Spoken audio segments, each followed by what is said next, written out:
বলো তো বন্ধুরা, আমি কি তৈরি করছি? আমি তৈরি করছি গু।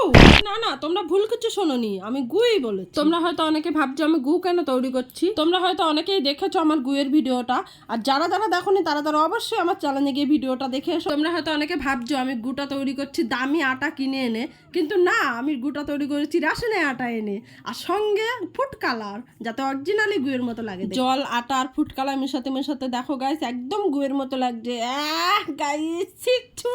দেখো ভাই আর মেয়ে মিলে কি করছে, পেপারের মধ্যে গুটা ভরে, সরি গুনা গুনা আটা মাখা পেপারের মধ্যে ভরে মুখটা কেটে সেই কেকের ওপরে ক্রিম ঘোরায় না, আমার তো দেখে তাই মনে হলো। এ বাবা, দেখে মনে হচ্ছে অবিকল পুরো পাতলা পায়খানার মতো লাগছে। এটা দুজনে বেশ ভালো, পেপারটা নিয়ে আবার খেলা করছে। জানি এটা নকল, তাও আমার কেমন যেন ঘেন্না ঘেন্না লাগছে। রাস্তা দিয়ে যারা যারা যাচ্ছে সবাই ভাবছে গু, আবার অনেকে তো নাক চেপে ধরে যাচ্ছে, সেটা ক্যাপচার করা হয়। এই ভাইটা এসে কিরকম করছিল দেখো, ভেবেছে সত্যিকারে গু, তারপরে যখন ভিডিও করছি তখন বিষয়টা বুঝলো। ও বিষয়টা বোঝার পরে বলছে তোমাদের মধ্যে কে হেগেছে।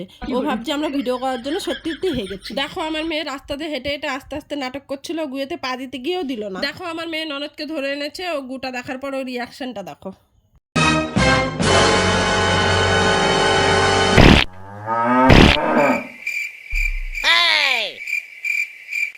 এই দেখো গুয়ের নায়িকা চলে এসেছে শুটিং করতে। তো এই সিনটা নেওয়ার জন্য আমাকে অনেকবার শুট করতে হয়েছিল, কারণ তোমরা জানো এক শুটও কোনোদিন ভালো হয় না, আর যদিও বা ভালো হয় আমরা চেষ্টা করি আরো বেটার কিছু করা। আর তোমরা জানো যারা যারা ভিডিও করো 10 সেকেন্ডের ভিডিও করতে কতটা খাটতে হয়।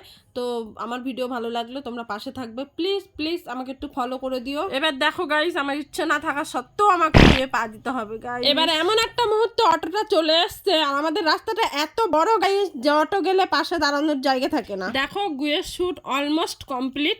তো রাস্তার গুটা তো ধুয়ে দিতে হবে, না হলে লোকজন কি ভাববে। তো দেখো গাইস, আমার আর কিছু বলার নেই।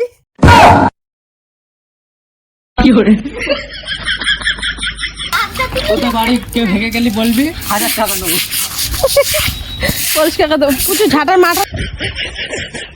তো এরপরে একটাই শুট ছিল, সাপের শুট, যেটা আমি একটা রাস্তা দিয়ে যাবো, চারিধারে অনেক সাপ থাকবে।